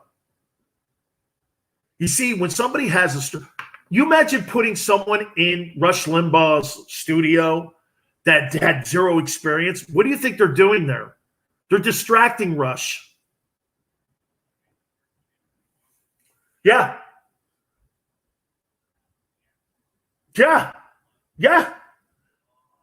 I had guys who had never been on the air before in the studio with me, and my producer had no idea what he was doing, and he was doing this to me. Hey, I cut up the sound, and I'm like, thank God. I'm like, that's your job. Yeah. And like 2 years, he had never had a full-time gig ever as a producer for a morning show. That's what I was hampered with the last gig I had. And I had to try to make that work. And you know what they told me on top of that? I would walk into my market manager and my operations guy. They said, hey, we don't want you to have such a strong opinion. Can you kind of temper it down? You can't be Dan right now. I go, why'd you hire me? I really said that. Why'd you hire me? So you don't want an opinion and you're going to put nobody's in with me. Classic. Hey, I got over it. Here we are. Let's reset. Come back here. Hit on Aaron Rodgers finally.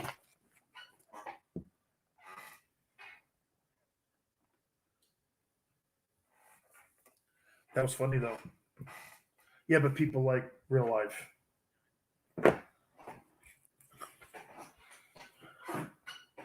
That's funny, man.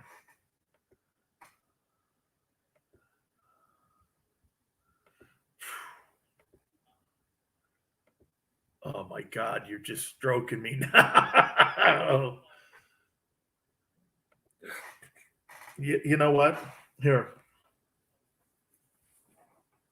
Well, I'll tell you what I'll do. I mean, if you guys like to have a steel cage match, I'll do it. But radio show, he doesn't get the golden coconut. Oh, yeah. Oh, I am playing ball. No, I'm not. No. You know what he can do? He can run the wheel then, and I'll sit in chair too. Yeah. Go ahead.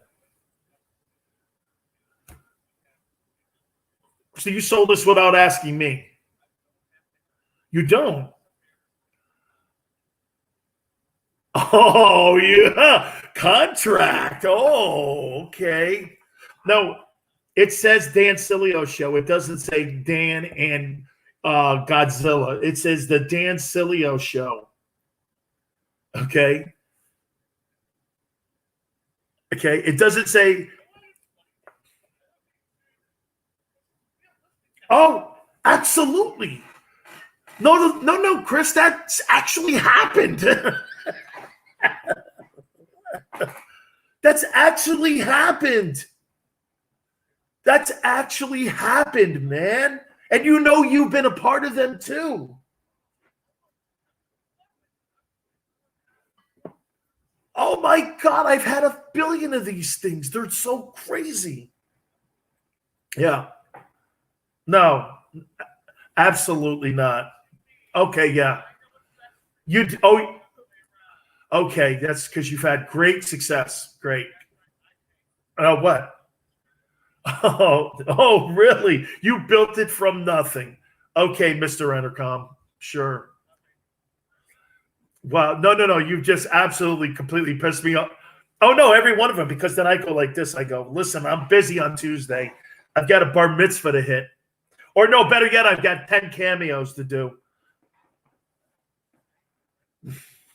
No, it says on the contract, the Dan Sileo Show from 6 to 9. It doesn't say the Dan and Godzilla Show from 6 to 9. Oh, no, we're not going to call it anything. That's in the contract, Dan Sileo Show. Oh, really? You've erased it. I doubt that. Yeah. Okay.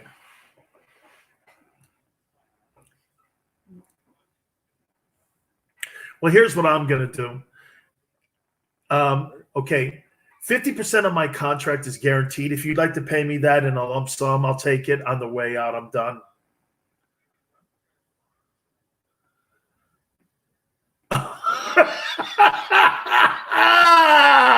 Had that said to me.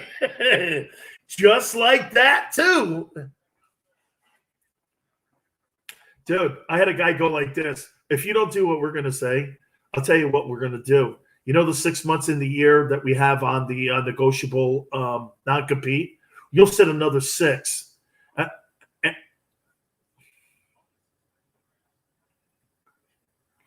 Without pay. With pay, okay.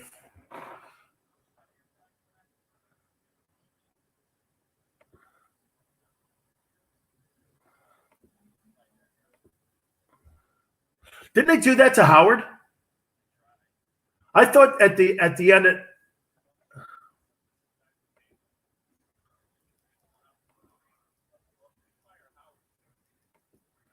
I thought they did, and they kept him off the air on NBC. Then how come? And then they must have enforced that because he didn't go to work for a year.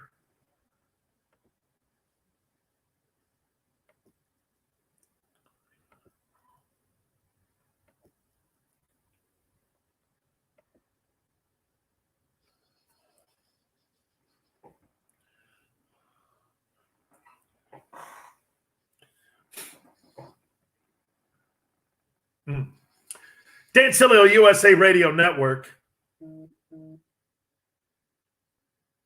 Chris and I are going over all these radio meetings that we've had in our past, and God, the business can be as ugly as the NFL. Oh, absolutely. I'll learn my lesson in the NFL too. Oh, yeah. Oh, yeah. So, home run derby's still going on. And I got to tell you, man, these guys have to be exhausted once you get to the finals here. So, keep you updated. Looks like a lot of fun. Looks like a boatload of fun. Everybody's having a great time there, and I'm glad to see, too, Major League Baseball. This looks like I see a lot of young superstars in the game. I think that's a great thing for that sport. Now, if they just can figure out how to promote and how to elevate their level of relevancy in America, I think it'll be a great thing. All right. So over the weekend, one of my favorite events, I don't know if you guys watch this golf outing that they have in Lake Tahoe every year. And they have this like celebrity golf event. I think it's been going on for like 28 years. Guys like Steph Curry were in it. Charles Barkley was there. A whole bunch of people were in it. It was really cool. I love watching the event. Some of these guys are pretty good. And they caught up with Aaron Rodgers again. And they asked the question, Will Rodgers, you guys working on a deal with the Packers to come back and play? Everyone knows now, since he didn't opt out of his contract on July 2nd because of COVID, that was the last true window. And he made a comment that he goes, I have the next couple of weeks. I'll give you guys some insight on what's going to happen. I'll say it again to you. He did not want to make this thing ugly. When you get a divorce, think about anybody who's been divorced or had bumpy times in their marriages. Isn't there one person, the wife or the husband, that makes it completely ugly and unreconcilable, right? It's always one person that just gets ugly and goes into the weeds. They have to do that to get out of it. So they go absolutely rogue on you. Like, I hate your guts. I don't want to be around you. I don't want to live the rest of my life with you and your problems. Okay? I don't want to be part of it. I'm sick of it. I'm going to live my own life. And you hear that, you're like this. And they start hitting at personal things that are just going to set you on fire, like a Roman candle. Well, it goes that way in sports or in business or in anything. You want to get out of something, you got to make it ugly. Aaron Rodgers did not want to make it ugly. He did not want to go and make his relationship with the Green Bay Packers unattainable and unreconcilable for them to be able to go and get back to work on July 28th. That's when the Packers show up at training camp. They did not want to go there. And so Rodgers is going to play. Now, I did put this out on my Twitter page at Dan Sileo Show. I said this, and I'll reiterate it. If Aaron Rodgers doesn't play this year, which I think there's a 10% chance he doesn't, 90% obviously, I say he plays. But if he doesn't play, I say you'll never see Aaron Rodgers step on a football field ever again. He's done. He ain't going to play another place. Why go through that? And where would you go that you would feel happy? You're close to a Super Bowl in Green Bay. You're not going to have any better of a fan base that reveres you than Green Bay, Wisconsin. You're a Green Bay Packer, for freaking God's sakes. You're not a Tennessee Titan. No disrespect. But you're a Packer. That's like a Cowboy. It's like a New York Giant, Steeler. Where's he going to go? New Orleans? Come on, man. For what? What's the point? So I say to you, I go, I just don't feel this guy is not going to not play. And for the record, I don't think that he's not going to ever play in another uniform other than a Green Bay Packer uniform. He's just not going to. That's my prediction on this whole thing. I just think he, quite frankly, can't stand the fact that he can't have a decent relationship with that organization. And what I mean by a decent organization, I mean by a communicative organization. That's what I think the problem is here. I think the problem here is the lack of communication has disintegrated that relationship. But isn't that, it's funny. We were having a good time, me and Chris. By the way, we kind of like do 2 shows at one time. My social media platform, you get a chance to see what we're talking about behind the scenes compared to what we're doing on the air here. But, we were going through all these roles that, management and host and radio talent, all here. Same thing here, man. It's about communicating. And those relationships, when they're starting to deteriorate. Do you know what your program director will do in radio? He'll run a tape on you. They'll start coming in and they'll start being in the control room all the time. They'll start talking to your producer most of the time. The hotline number rings more often than before. You have post meetings with your PD more often than before. That's when you know the writing's on the wall. I like to have post meetings every day after the show. Oh, kidding. Really? Well, that ain't happening, kid. That ain't happening. Okay? I'll meet with you once a week, but I'm not going to meet with you every day. I don't want to hear it. Because a program director, you remember what a program director is? A program director thinks he's got the next best idea. And instead of being patient like the Steelers, let it grow. Let the tree grow. Like God Almighty, program directors and news directors in broadcasting, if they had to grow a forest, they'd be the shortest trees on the planet. I'm telling you. They'd be the shortest trees in the forest if you put it in the hands of a PD or in the hands of a news director. Letting these trees grow, they can't. Because you know why? They've got to have some. The best PDs I've ever been around, they come in when there's trouble or you need something done. That same thing with general managers in football. The great ones come in and go like this to you. Hey, what do you need from me to make the show even better? Because you know what? That's not a rip on what you're doing. Because if you think you're going to be ever satisfied with the growth of your football team, your business, your radio show, then guess what? That program director should fire you. Because you should always be looking for it to get better and better. And Rush Limbaugh got better and better. Every year that I'm on the radio, I get better and better and better. You know that? Because I'm around talented people and people that care. That's when I'm not getting better, that's when it's over.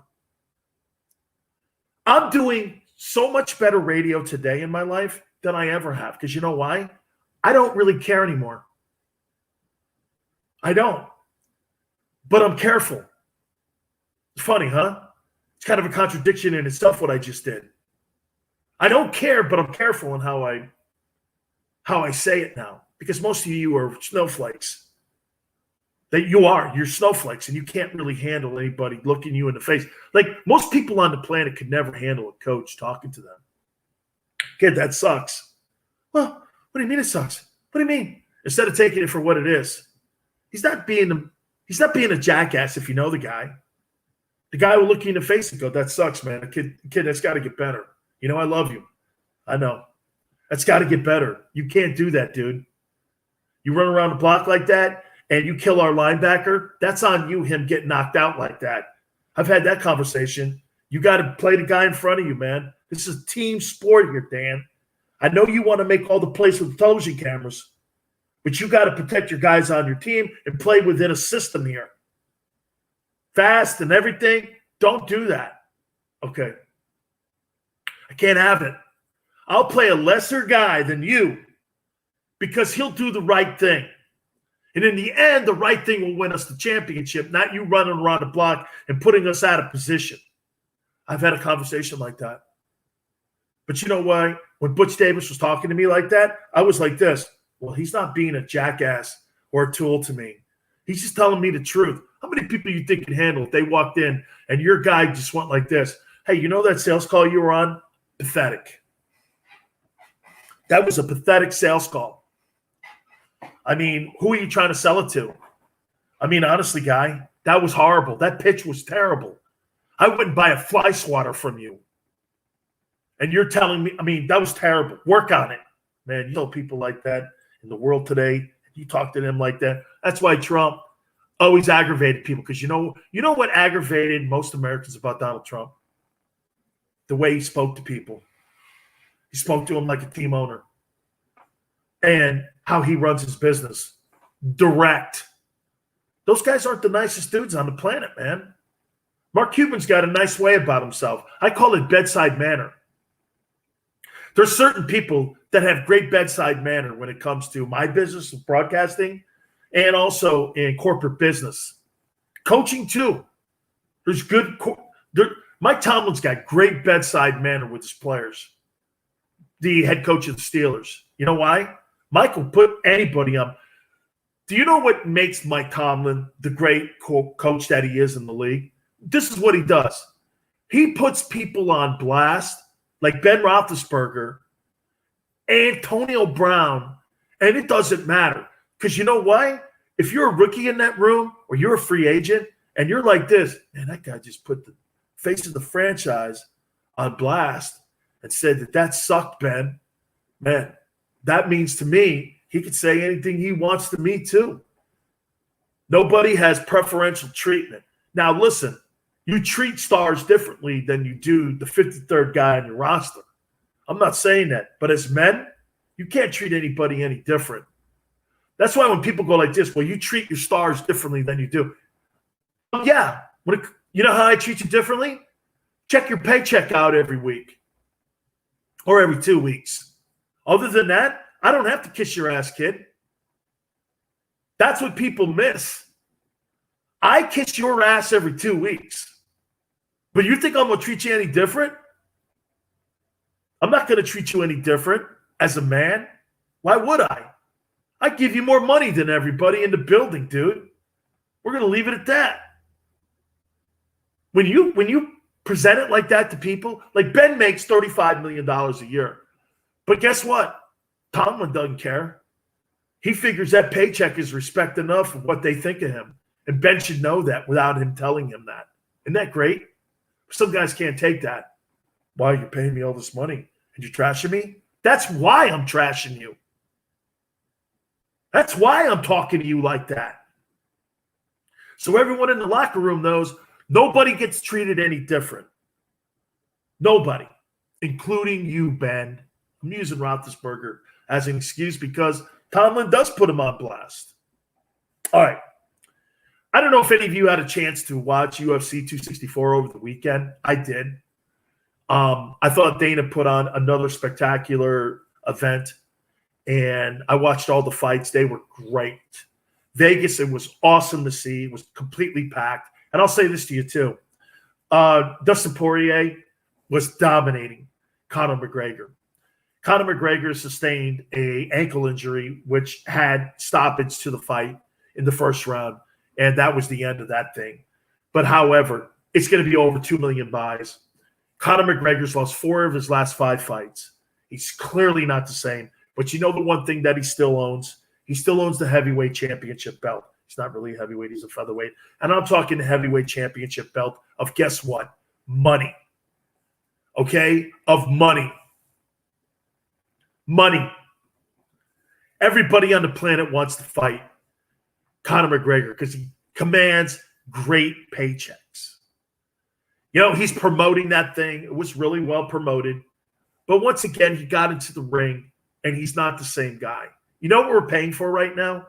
Remember when Ali was just kind of going through the rope at the end of his career, and you were watching a faded athlete, or you were watching maybe a faded Mike Tyson at the end of his career, just collecting paychecks? That's kind of what's happened here with Conor McGregor. You see, I truly believe that Dana knows he wants to be the champion again. But guess what? When you're making, and you're worth $300 million, do you want to go through the rehab and then potentially getting choked out or breaking and hyperextending your leg or, you know, compound fractures? It was close to being a compound fracture. Do you want to really go through all that? I told somebody this, man. I had $300 million in the bank. I'd burn the boats, man. I'd cancel and delete all my social media pages. You'd never find me again. That's something you wouldn't have to worry about, Big Sales. I'm gone. Going to Skull Island. I don't. All right. Hey, do me a favor. Check out my friends at podcasterwarehouse.com. 25% off everything on the website. Use the promo code Sileo, S as in Sam, ILEO. $5 to $5,000. Like I said, 25% off everything at podcasterwarehouse.com. That's podcasterwarehouse.com. Cowboys and Steelers getting ready for the Hall of Fame game. I'll explain next.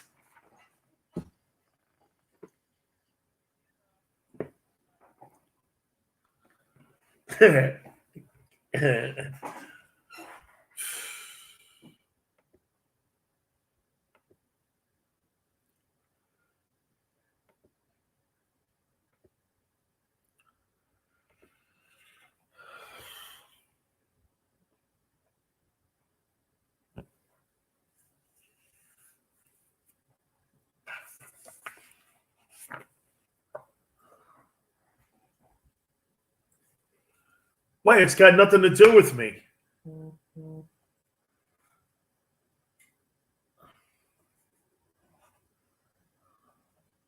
What new show? What new show? What are you talking about? New show? Was there a new time slot somewhere? No. That ain't happening, guy. Oh, really? It ain't happening. This is what I'm going to do, okay, so that I can conform to what you want. I'm going to come out of the number 1 chair, and I'm going to go to the number 2 chair, but you're still going to pay me the same, and then he can run the show. Oh, sure.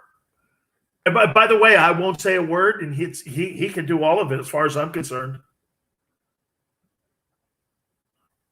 As long as you're paying me $25,000 a month. What kind of bagels do you like? Sesame seed or plain?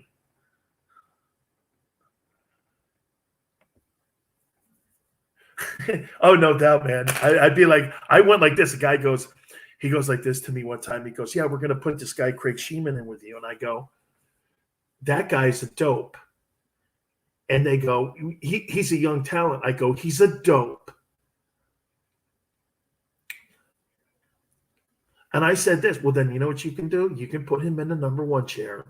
I'll go over here, and guess what? Every time he fucks up, I'm going to tell you what I'm going to do. I'm going to go silent. And I would suggest this to you. Make sure you have a good commercial guy in there so he can run spots, because I'll be going silent an awful bit. And sure enough, I started doing that, and all of a sudden I became uncoachable, and you're not really helping the show's growth. I'm like, because I don't want to.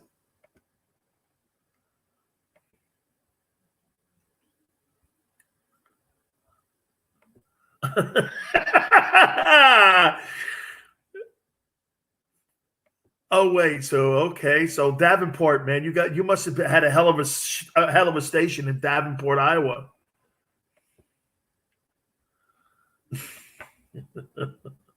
No, I don't.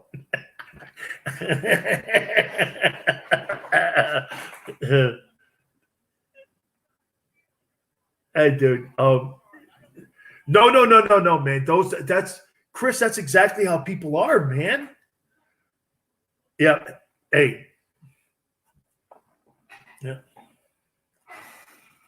Dan Sileo USA Radio Network.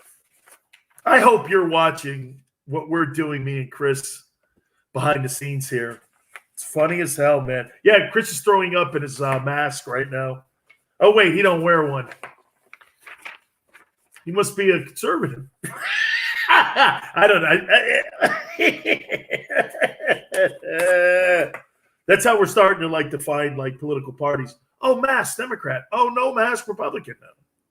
See, identity politics here. That's what this thing has become. It's not really anything about the pandemic anymore. I still see idiots wearing it outside. And I asked the question, I go, are you vaccinated? I ask. Yes. And I'm like, oh, why are you wearing the mask?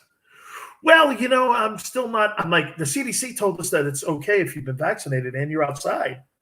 Yes, but I don't, I go, so you're not going to follow the science? Are you following voodoo? That's when they go south on me.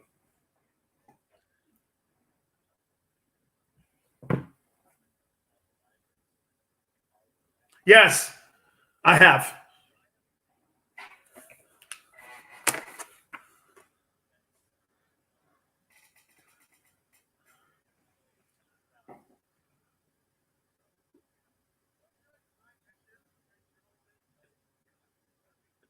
And by the way, Chris plays Vegas Monday through Friday. And go to the Champagne Room. He's up there Monday through Friday.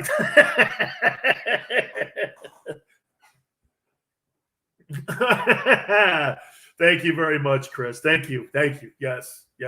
Funny, man. Funny. Hey, let's say this to you. I cannot wait for the Hall of Fame game coming up in Canton, Ohio. I so can't wait. I can't wait to see the Steelers and the Dallas Cowboys teeing it up, kicking that bad puppy off, and the ceremonies that are going to be going on the week of the Hall of Fame game. All of those men are going to be able to get up there and tell them their journeys on how they got to being the 1% of 1%ers as they get their gold jackets to go into the Pro Football Hall of Fame. Jimmy Johnson, going in this summer, I got a great text from him. He's like this. He goes, I hope to see you at the Hall of Fame. I'm going to mention you as one of my players that I had to coach. And I was like, you're not going to call me an a-hole, are you? And he goes, no. I said, okay. He goes, but you're on my mind, man. And I hope you're doing well. Jimmy's coached everybody from Dexter Manley to Hugh Green to Michael Irvin to Troy Aikman to Dan Marino. Man, I started thinking of all the great players that he's coached. And you know what? I've said this before to people. You know who I think the toughest player that was tougher for him to coach than any other player that he's ever had was Troy Aikman. I know you're like, Troy gave him troubles. Not what you think. Troy was born in Oklahoma. Jimmy got his first big gig at Oklahoma State in Stillwater. He recruited him, had him to his coach's camp, thought he had him. Oklahoma gets him. He ends up transferring, going to UCLA. Get this. He was transferring. Jimmy recruited him again. Troy turned him down again. There's 2 times. He never gets Troy. Jimmy leaves Miami University. Then he goes to the Cowboys. And the Cowboys were going to draft Troy Aikman. This time he couldn't say no. He drafts him. You know what happens in the first 18 months of their relationship? They spoke 5 times. Troy and him never got along in that first 18 months. I thought he demanded a trade. He told Lee Steinberg, let's get a trade. I want out of here. I don't want to play here anymore. I don't want to be around Jimmy. Guess what's happening this summer? Do you know who's introducing Jimmy Johnson into the Pro Football Hall of Fame? Hall of Famer Troy Aikman. My friends, that's how you build a relationship as a coach. He hated Jimmy. What happened? They ended up winning 3 Super Bowls. And now he's introducing Jimmy Johnson into the Pro Football Hall of Fame. Can't be any better than that. That's exactly what a coach's relationship with his players should be. And now they're even stronger than they've ever been in their life. All right. Really unfortunate story going on with Stephen A. Smith and ESPN and Shohei Ohtani. We'll tell you what that is. We'll reset. You keep it here on the Dan Sileo Show.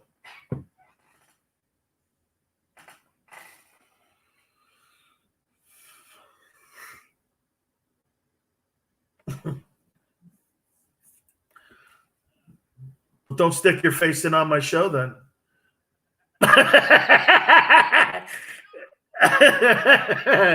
Hey, And listen, if you're a PD, you know, you want to be on the air like a big hero, then guess what?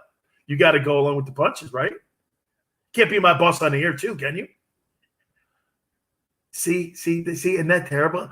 Dude, I know, right? I know. But you probably have those conversations still, man.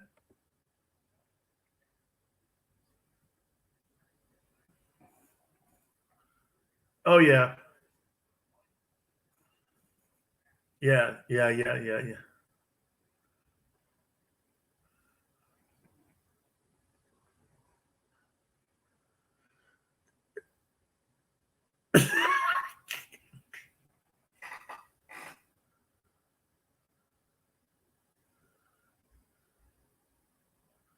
I love it, man.